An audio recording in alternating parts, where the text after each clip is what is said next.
This week's episode is brought to you by Communicore Weekly The Musical. Way back in the beginning of Season 3, we actually saved the world from the darkest timeline with this 45-minute musical extravaganza. Get your copy today at CommunicoreWeekly.com, on iTunes, Amazon, Spotify, and wherever good music can be heard on the internet.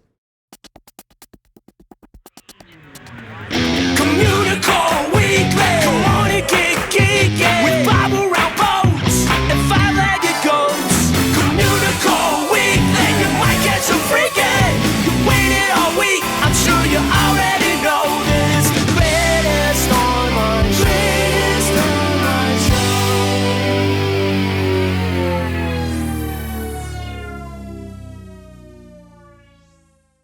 Hello, and welcome to Communicore Weekly, the greatest online show and home of the world's first pair of independently born, identical twins. I'm George. And I'm Jeff, and for 200 episodes now, you've been hearing us say the same thing at the beginning of the show. Yeah, we've been saying the same thing at the beginning of the show.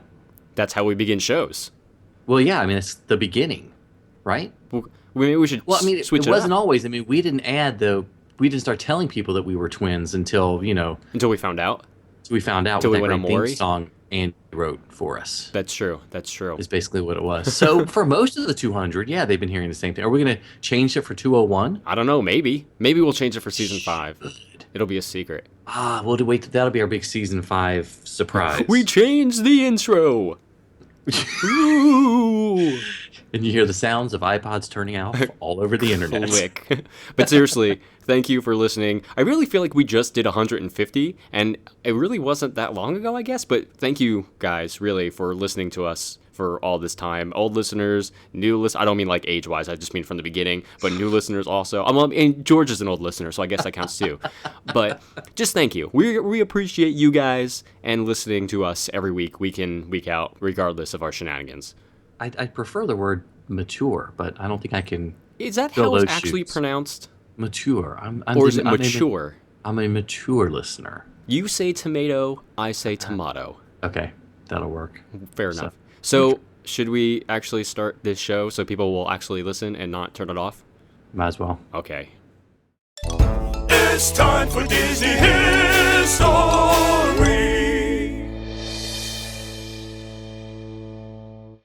In May of 1989, Disney MGM Studios opened as the third park at Walt Disney World. Now, this was the first park to open during the Michael Eisner and Frank Wells era, so it actually had a lot riding on it. So, luckily for them, it kind of opened to a huge success. It really had these huge crowds almost every single day, and they often had turned guests away. In fact, some days they had to turn the guests away even before the park opened because the line to get in was so long. So Eisner declared that the 1990s would be the Disney decade, with an unprecedented expansion of the company's theme parks. Eisner's vision was of a Walt Disney World resort that was not just a must-see in Florida, but an only-see, a place where visitors could experience everything available in Florida theme parks and never have to leave Disney property during their vacation. So Eisner was convinced that a fourth gate was needed for this plan to succeed. And there were a lot of ideas that came across his desk, but the ones that really held Eisner's interest were the ones that had something to do with animals. He felt that Disney could really revitalize zoos and do to that world what Walt had done to the amusement park world. So at this point in time, Joe Rohde came to the picture early on as the lead Imagineer, where he had a team of, I think it was 8 others to help him create this place. So the interest in animals didn't just start with Eisner, though. Walt Disney, of course, was fascinated by the exotic, especially wild animals. And in the 1950s, Walt hired a series of 2-person teams, often husband and wife, to create a 13-film series of wildlife documentaries. 8 of these true life adventures went on to win Academy Awards. The films documented the natural behavior of animals as diverse as seals and bighorn sheep. At the time, zoos were largely dismal places with animals contained in small, barred cages and controlled by force. As such, Disney's True Life Adventures provided many people with the only glimpse they could have of an authentic animal behavior. When Disneyland was in the planning phases, Walt really wanted to use live animals in the Jungle Cruise attraction. He saw the opportunity to bring park guests into the action of the true life adventure films. However, with the technology available at the time, his advisors were concerned that the animals would be very difficult to maintain and control, and that the wandering animals would damage the storyline of the attraction, not to mention the attraction itself. So Walt agreed to use audio animatronic animals instead.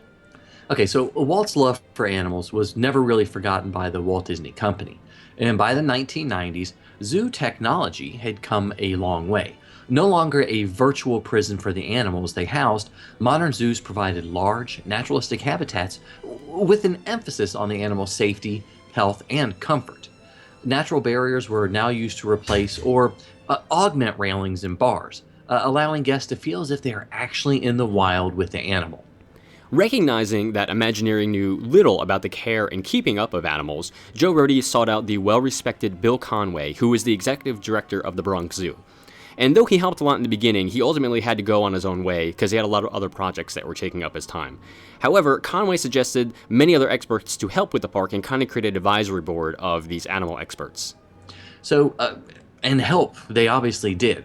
Soon Disney had a team of many animal and wildlife experts working on the park, helping it to bring it to the forefront of animal conservation. In fact, this would, years later, lead it to being accredited by the Association of Zoos and Aquariums, meaning they have met and exceeded the standards in education, conservation, and research. With this team of amazing folks behind it, it was looking like Disney's Wild Kingdom was going to be a huge success. Now, you didn't hear that incorrectly. George did just say Wild Kingdom. Because at one point in the design process, the park was dubbed Disney's Wild Kingdom, but Disney scraped the name because it couldn't clear the trademark with the Mutual of Omaha Insurance Company, which owned the Wild Kingdom name thanks to its longtime syndicated TV show of the same name. Mm-hmm. So, however, they landed on Animal Kingdom instead. Disney's Animal Kingdom theme park would include lands devoted to exhibits of African and Asian wildlife, as well as lands inspired by extinct and imaginary animals. The thrill rides would be located in the lands devoted to dinosaurs and to mythical creatures, such as dragons and unicorns, as not to disturb the animals that were in the park's Asia and Africa sections. Disney also designed Animal Kingdom as its largest theme park at more than 500 acres and located it far from the other parks and developments on property to kind of provide an isolated environment as possible for the animals. Basically as isolated as possible in a park that would end up drawing more than 9 million visitors every year. So they hit a roadblock in 1994 with the untimely death of Frank Wells, who was a champion of the park. Eisner soon had a heart attack, and Jeffrey Katzenberg resigned as well. With much of the top level of the organization gone, there wasn't anyone making the tough decisions. And on top of that, the economy was in shambles and making attendance drop in all the parks.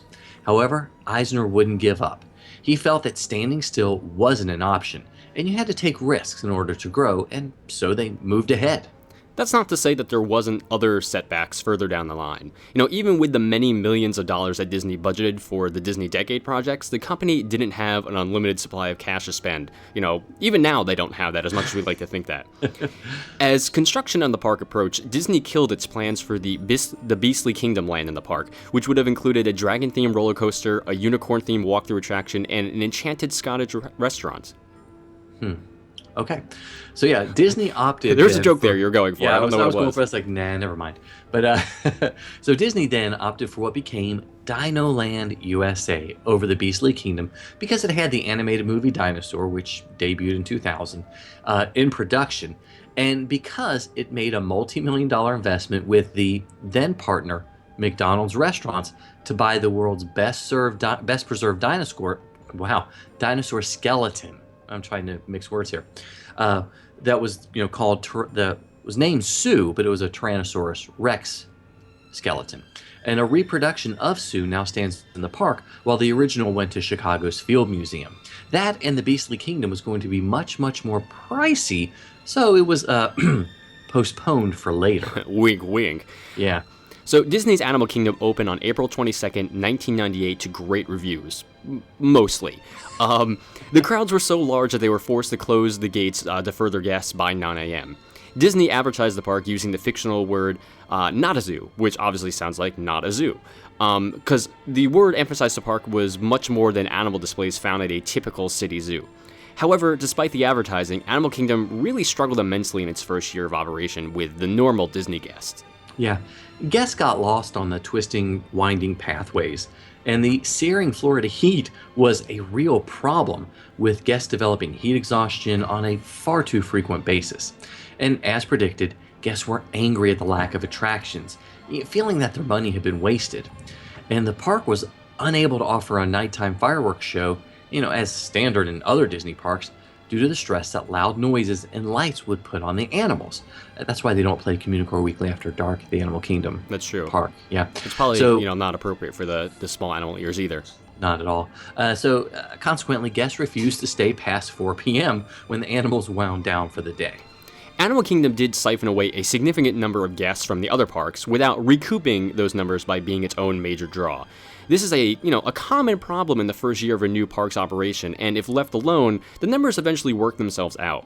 But in the bottom line conscious Eisner-led years, this was really unacceptable for him.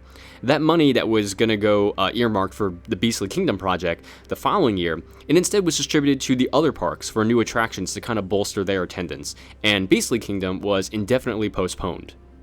Okay, so in an interesting twist of fate, the Imagineers from the Beastly Kingdom project got fed up and many left the company. And it just so happened that Universal was in the design phase of their newest gated park, Islands of Adventure, and wanted to design a mythical land known as the Lost Continent. Basically, Beastly Kingdom is alive and well there with a different name and similar though not identical attractions. However, Animal Kingdom slowly found its footing over time, and even today manages to draw large crowds looking for something different. And we've said this a million times, it isn't your typical Disney theme park, and if you go into it as such, you're not going to have a great time.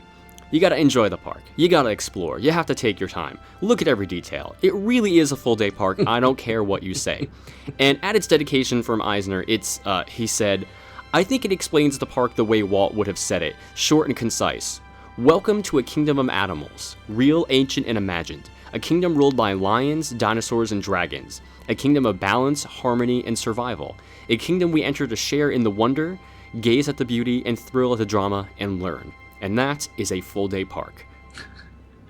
I guess for the 200th episode, I'll agree with you on that one. He concedes! I will concede. So, I win the day! Wait till what you have to concede to on the 400th episode. If you live That's that all we'll long. say. That's true. Yeah, they not make it That far. was mean, I'm sorry. Okay, so we'd love to know what you guys think about Disney's Animal Kingdom or any of the other parts of the park that we may have talked about, including, the Beastly Kingdom. And yes, those of us that have been to Islands of Adventure, I can see how it could have been much different Yes. where it was. So, Yes, but give yes. us a call on the Communicore Weekly GOAT line at 424-785-4628. That's 424-785-GOAT. He's a nerd, he's a geek, but we all like to hear him speak. So listen up to the words from his speech. It's George's Book of the Week. This week's book is The 9 Old Men, Lessons, Techniques, and Inspiration from Disney's Greatest Animators by Andreas Deha. And so before we get started, I'd like to talk a little bit about the author sometime, and a lot of people should know who Andreas Deha. It says on the back of the book that he was 10 years old when he first applied for a job as a Disney animator.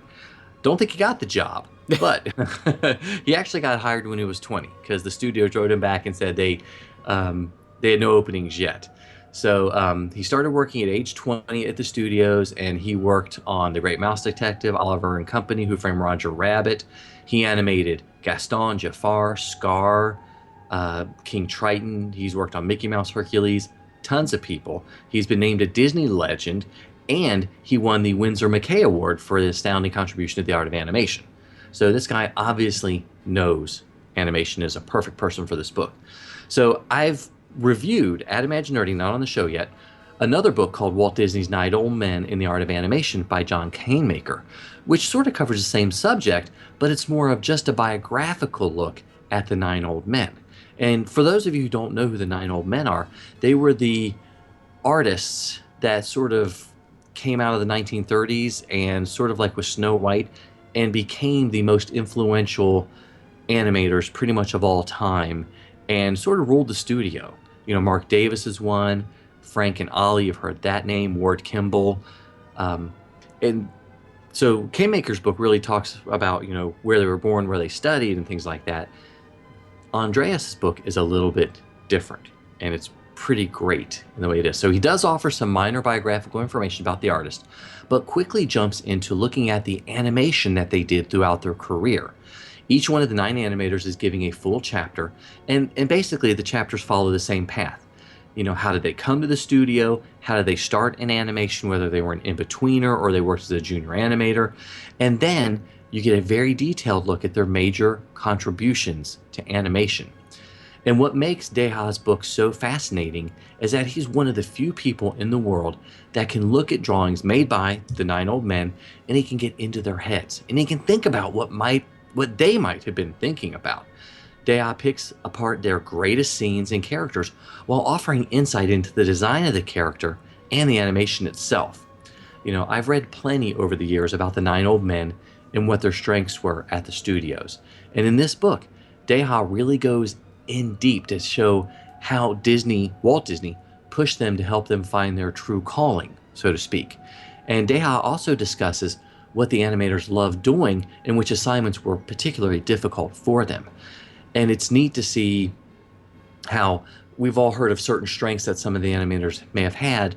In the book, he really goes into looking at how they stretched and how they grew and how they animated different types of characters and really changed the face of animation. So most of the book, though, even in all the chapters, is full of drawings by the animators. And for the most part, they're sharing the rough animation that was done before it was actually sent to cleanup. Most of the key poses that would give you an idea for what the characters were going to do in the scene itself. And it's pretty jaw-dropping to see how these simple, and in sometimes not so simple lines, brought these characters to life. Anyone who is a fan of animation is going to love this book. Animators, students of animators, and wannabe animators need to buy this book now because they are going to find inspiration in it. And this week's book is called The 9 Old Men, Lessons, Techniques, and Inspiration from Disney's Greatest Animators by Andreas Deha.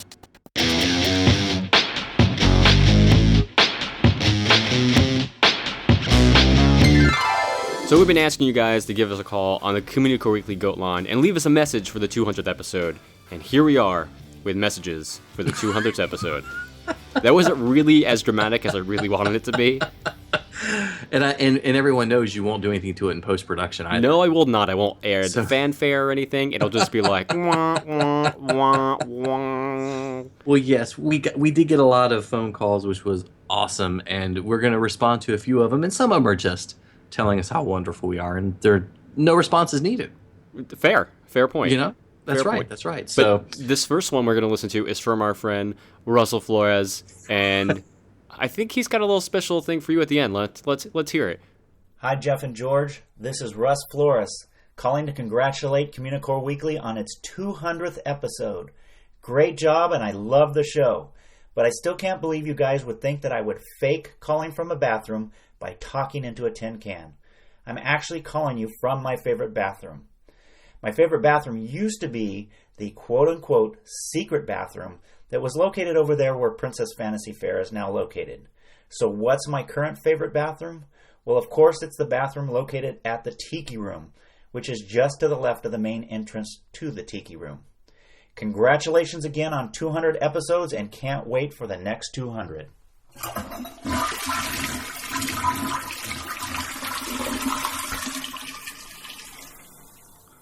How about that, Russell? wow, I thought we said he was going to be calling from a can, not using a can. Fair. That is a very fair point. But I like it because we know at least Russell listens to every word we say. That's a fair point. He does. He's one of the few. So this next one, also continuing the toilet theme, I think raises an interesting existential question, maybe? Hey, George. Hey, Jeff. Congratulations on episode 200 of Communicore Weekly, the greatest online show. And I ask you a philosophical question. If they ever put the Australian Pavilion into Epcot and you flush the toilet, will it swirl counterclockwise? Something to think about. Thanks for the great show. This is your friend, Jamie Hecker. Please keep up the great shows, and I hope to save the same voicemail at episode 400. Goodbye. That is a very good question. It is. I think we'd have to call on somebody like Neil deGrasse Tyson for that, but Yeah, that's a physics thing. we couldn't afford him, That's true. basically. We don't have him on retainer. We can call Dr. Scott. We could call Dr. Scott. He, Ooh, I'm sure he knows. Dr. Scott, you need to answer that question. Will the Australian Pavilion toilets go counterclockwise? that's great. Yes. But I think the next one has a question that we can answer. Hi guys, my name's Anna East, and I actually have a question for you. What is your favorite Disney ad campaign? My personal favorite is the Let the Memories Begin campaign, before they started using the One Direction song, when they still had that one with the guitars and the oohing and the awing. I thought that was really pretty, and it encapsulated the feeling of being at Disney for me, just in, 30 seconds. It was really pretty. What about you guys? I'm going to let you take this one, George. Oh, yeah, I can do that. I think my favorite ad campaign is when it centered on Walt Disney World when they were opening it, and Eastern Airlines was the official sponsor, and they had some really creepy ads of a young girl walking through a forest and ends up in front of the castle, and creepy characters are there. If you Google YouTube Disney Eastern Airlines, you will see it. Are you sure this wasn't just a weird dream you had? Yeah, it may have been. It's possible. Huh. It's possible. I thought okay. We'll see. All right. Well, this isn't Psychology Weekly, so we'll move on. This one I just enjoyed because it makes me feel good about things and stuff. I don't know how to segue into it. It's just a good voicemail. Let's just hear it. Hey, George and Jeff. It's your friend Brett here. Just wanted to call and thank you again for doing what you have done on the show for all of this time and for continuing to do it. Little story. I was driving my car up the 15 freeway, and my car broke down quite dramatically on that big old freeway, and was sitting there waiting for AAA to come get me, all stressed out and sad and bummed and other synonyms for sad. And what did I do but play Communicore Weekly to keep me company and calm while I waited for the AAA tow truck to come. Just wanted to let you guys know you are of benefit to the world in more ways than just Disney information. So thank you kindly again for your work, and I look forward to more shows. Communicore Weekly, the greatest show to listen to while waiting for your car to get towed. Yeah, I wonder if we got him a discount. Probably not. They probably charge them more. Oh, gosh, I bet they But either way, I'm glad we can keep you company in a stressful time. I know when I get into car accidents or if something happens to my car, I totally freak out. Accidents. What? You said when I get into car accidents, like it's a regular thing. I hope. Well, it hasn't happened in a while, knock on wood. Hang on. Okay. But yeah, that was very nice. Thanks, man. I appreciate that. This next one has a weird offer or two in it. I'm not even sure what to make of this one. Oh, hey guys, yeah, it's Gary from A-Section. Hey, I wanted to congratulate you guys on 200 episodes. That's a huge deal. And I know OJ and Gert, they talk about you guys a lot, and they always talk about how George's a real nice guy, and they're really fond of Jeff. They talk about him from time to time, and every time I see pictures of Jeff, I just think, man, it may be time for me to shave down my beard a little bit, and just keep it, nice for the ladies, if you know what I'm talking about. Anyway, so I wanted to let you guys know that I definitely got some good rates on studio time. If you ever need anything, I got a couple of places in the back that are ready for you. Just have Blue Rozzy and Worm clean those guys out real quick and get them straightened up. And hey, I heard you guys got a good hookup on five-legged goat milk, and if you ever want, I can hook you up with a buyer. He's a real good guy. His name's Butt Crack, and I'll definitely talk to him about the goat milk. Yeah, and I just wanted to say, thanks for a good time, and it's been a good ride, and 200 episodes is a lot. So yeah, guys, have a good day, and congratulations again, and let me know if you ever need any studio space. Yeah. Wow. So the Goobers are really pushing their studio space, apparently. And are we supposed to rent the studio to milk the goat? I don't know. I wasn't entirely clear on that one. Maybe? It sounds like they like us, but Why they keep trying to put? Is this a multi-level marketing scam? You know, it might be. Maybe goat milk is a thing where, like, if you sell it to somebody else and they sell it to somebody else, like, you get some of that money also. Yeah. I'm or not you really get to sure. be a guest on the Goobers. Ooh, that works too. I would love to be a guest on Heck the Goobers. yes. That's all I'm saying. Hook so 'em you've up. done it once, right? I have done it. See, I still need to do it. Now it's your turn, my friend. That's all right. That's all right. Well, this next one is from another. I guess we should have played this towards the beginning. Would have fit in with that theme, but it takes an interesting turn of events. Just stick with it. Trust me. Dolores? Dolores, is that you? Dolores? Dolores, I know y'all. Don't you ignore me. Look, I know what happened in the past. Now, Dolores, I'm at my house and I need some toilet paper. I have run out. I have it all through my house. It's very scary, Dolores, but I've been hearing this creepy thing. It's going ghost whistle, and it's creepy. It's scary. I don't like it, and it's whistling through my house, Dolores. I need your help. Go away. You go away. The ghost whistle. Oh, God, it's coming closer, Dolores. Dolores, come on. You know, George, I hear most ghost whistle attacks do happen on the toilet. I thought you were going to say, like, within 5 miles of your home. Well, that also. Usually your home toilet, within 5 miles of your home toilet. So you got to really be careful about those things. We should count the toilet references in this show. There's way too many. Speaking Yeah, of way too many, let's go to the next voicemail. We all know your dirty little secret, Heimbach. Well, what a delightful phone call that was. I have no idea what that's about. Very delightful. I want to know some of these secrets, too. You probably know them all, I'm sure. No, I don't really that's have true. any secrets. All my secrets are out there. So they're not really secrets. They're just there. Anyway, Okay. so this next one has a real special offer for you guys. Here we go. $1,600 credit towards your next trip. In order to qualify for this offer, you must be at least 30 years of age and have a valid credit card to check into the resorts. Press 1 now for more details. I don't know about you, but that sounds like a sweet deal for me. Yeah, well, I mean, you're so close. $600 would be a couple trips, a Well, lot they of didn't trips. say you had to spend it on Disney stuff. I mean, it just said travel Oh. credits, so... Oh, like if you want to use the bathroom at a rest stop. Yeah, exactly. It totally counts, right? Because you usually have to be a customer to use that restroom. So, like, if you buy gum, $600 worth of gum or something. Makes sense. I don't Makes know. sense. I'm in. Cool. Well, this next one is from an old friend? Question mark? Hey guys, it's Michael Eisner here. I just wanted to let you know, not necessarily congratulations, but I'm amazed that you actually made it to the 200th show. Clearly the hit I put out on you has not come through. But anyway, good job, boys. See you soon. Eisner's sounding a little different these days. Yeah, not as menacing. No, he sounds a little... Well, I don't know, like he's from the Bronx or something. Yeah, something like that. Who It's a knows? little- But I still keep, one eye turned around when I sleep or something like that. Something, just in when case, I because you never open know. when I sleep. That's it. That's it. That's the one. Because Way to it go. creeps people out. It's great. Yes. Go figure. You of all people are creeping people out. Weird. But again, going along with the Eisner theme, here's another Eisner-related voicemail. Hi, my name is Joey. I'm calling from Florida. I got this phone number from Michael Eisner, and he said if I call it, I could talk to some twins. No offense, Jeff. You didn't sound like the twin I was imagining, but congratulations on 200 episodes, guys. Send in our best from 2 hours north from the mouse. Cheers. I don't know why he's giving out our number like that, left and right. I guess he's trying to help market us, Maybe? We're not giving out his Maybe. phone number, though.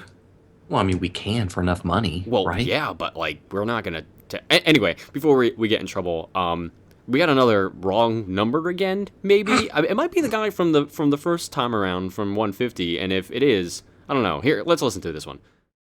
Hey, I'd like to order a pizza. I'd like to order this pepperoni pizza. Extra large.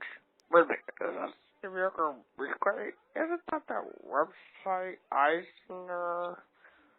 My best friend told me not to listen to. If that's the same guy ordering a pizza, he's been waiting, I am hungry right now. I'm hungry now, too, but... Actually, I figured out what it is. It's the Pizza Planet truck. They're trying to get the delivery, so Really? that's how they're tying us into Pixar. So we've got a hidden Are we Pizza Pixar Planet canon? truck. Is that what you're saying? I think we are now. We have to be. Okay, I'll accept that. I'm down for that, guys. People heard it here first. Yeah, yeah. And probably nowhere else. And literally nowhere else, not even on the internet somewhere. And this next voicemail is from one of our biggest fans and someone that we both love dearly. Hey y'all, it is Elle in Atlanta. I just wanted to wish y'all a happy 200 episodes. I can't believe it's been 200 episodes. You guys know how much I adore you both and how much I love the show. My favorite episode would absolutely be the Haunted Mansion one that you guys did at Dragon Con. That was awesome to see you live and to meet you guys. And I want to also give a shout out to Andrew and Steve for doing the music on the show. And here's to 200 more. Thanks, y'all. Thank you, Elle. I'm glad we finally got to meet Elle at the Dragon Con show. No, she's one of the few fans that we've met in person. That's awesome. Together, along with Jenny. Yes. And Jenny, Lawson. which, speaking of Jenny, actually, we're just going to play a bunch of voicemails we got right now from various people, just congratulating us on 200 episodes. Jenny is actually in that bunch, so I'm glad you mentioned her. But really, thank you, everyone, for calling in, for leaving us voicemails. And here's a couple more of them. Yeah, and I really only hope we make it to 201. That's all I ever planned on. Fair enough. Hi, this is Captain Leo. Congratulations on your 200th episode. Hey guys, this is Carmen from the Adventures of Peas and Carrots on YouTube. I wanted to congratulate you on your 200th episode of Communicore Weekly. Thanks for all the wonderful information. I've learned so much by listening to your show, and keep them coming. Congrats, guys. Hey guys, this is Erin, and I'd like to say congrats on your 200th episode. That is seriously amazing, and I can't wait for the next 200. Jeff, hope to see you soon for another rendition of Frozen Periscope Theater. I know, I still haven't seen Frozen. Doubt I will anytime soon. And George, I'll see you on the internet. Again, congratulations, you guys are awesome. This is Ethan Walter from California. I just want to say, you guys are rock. I look forward to Communicore Weekly every week. Keep doing what you're doing. You're all awesome. Go Special. Ooh. Hey guys, this is Jenny and Lawson from Tennessee, your good old buddies. I was just thinking about episode 500. You're not there yet, 200. And I've decided you should do it on haunted coasters. That way you don't have to fight over which concept you like the most. Anyway, congrats on all the eps and keep it going. See you later. Hey, George and Jeff. Been listening to you guys since season 2. You guys are really awesome. I love Communicore Weekly. Especially like all the Disney history segments you do. That's what got me drawn into the show. And by the way, Jeff, you really have to reconsider my Soren Fans Anonymous rejection. I would really like to be part of that fan club because, you know, George can't be the only member. Have a good day, guys. Thanks. Bye. Hey, this is Matt Wire, also known as @DizWire on Twitter. Here at Big Thunder Ranch looking for 5-legged goats all day and still have not found one. If you have any advice, I'd love to hear it. Thanks. Bye-bye. Happy birthday to ya. Happy 200th birthday to ya. Happy birthday to ya. Hey, George and Jeff, this is Minnesota Minnie, and I just want to say congratulations on 200 episodes of Communicore Weekly. Thank you for all the great theme park fun times, letting us know when we can pee on our own terms, and just telling us all about the ghost whistles. I hope you guys are doing well, and thank you again for the great show. Rock on, Communicore Weekly. Rock on, Jeff Hancock. Rock on, George. You guys are awesome. Keep doing what you do and live life to the fullest. Woo! Happy 200th episode, Communicore Weekly. Thanks for all the Disney trivia and knowledge. Woo! 200 episodes. Heck yeah, guys. Let's go. They're fantastic. Keep up the great work. Thanks for the amazing show, guys. Woo! Keep up the great work. Animal Kingdom, we close before dark because we are a half-day park. Sometimes you might see it, sometimes you don't. Hey, look, what's that? It's a 5-legged goat.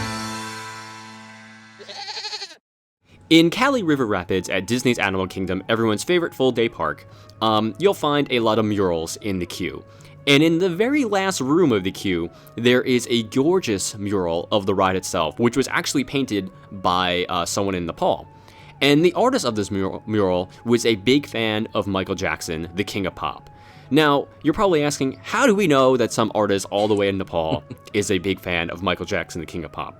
Well, if you look at the raft riders, in the top right of the raft, you can actually see Michael himself enjoying the ride with his hands raised in the air, very high. He's not wearing the glove, but it is Michael Jackson. Trust me, it's unmistakable. Yeah, if we hadn't spent so much time recording the show, my voice was, I'd give a real good hee. But I'm not going to do that. The closest we're probably ever going to get. Yeah, it's just a little bit too much work. Fair. But we've reached the end of our 200th episode, which means it's time for this week's winner of the Year of a Million or So limited time cadets, which again, we still got a couple more months left. I would have gone from Michael Jackson to the King of Pop to this week's king of our Year of a Million or So limited time cadets prize winner, even though it might be a queen. I was going to say, but the king makes it seem like they're the ultimate winner out of all of them. We still have more time left. You're right. So maybe it wasn't the best segue. I mean, a segue is a segue, right? That's true. Yeah. Anyway, like what I was saying before George's segue crashed and burned everything. Yes. I forgot what I was saying. Oh, you can still enter. I had to keep the segue going over 60 miles an hour or the podcast would explode. That's a fair point. You might go in the past or something. Yes. You can still enter our Year of a Million or So limited time cadets if you email us at communicoreweekly@gmail.com and send us your name, your address, and your birthday, and you'll automatically be entered, and maybe you'll win something one of these weeks. Who knows? We got a couple weeks left. Who knows? But this week's prize winner for the 200th episode is going to get a copy of Main Street Windows, and It's Kind of a Cute Story by me. Aren't you excited? Was that rhetorical? Kind of. Okay, good. Anyway, this week's winner is Katie F. from Van Nuys, California. Congratulations, Katie. I'll be sending those out to you in the next couple of days, and you can maybe, send me a picture or send us a picture of you holding them and being happy that you got them, or selling them at a bookstore. I don't know, whatever you want to do. It's up to you. That's true, yeah, or show us your eBay posting. That's true. Yeah, send us the eBay posting, and then I will verify that it is an actual real book. It's a real signed copy. Yes. Okay, well, we've reached the end of our 200th episode, and we'd like to thank you guys so much for watching and listening to us. Yes, please give us a rating on iTunes, or if you're watching on YouTube, leave us a comment. We'd love to hear from you. Yes, and always email us at communicoreweekly@gmail.com to say sup, Corey, or just say hi, guys. We love you. You can also like us on Facebook at facebook.com/CommunicoreWeekly. Yeah, aren't you going to turn it like gold all next week when this episode's released? Am I? Or is that a lot of work? Like the 60th diamond anniversary type thing? It's not really our diamond anniversary yet. Oh. Maybe like the 60th week would have been our diamond anniversary. Oh, yeah, that makes sense. That was way too long ago, guys. Okay, That's how I got out of it.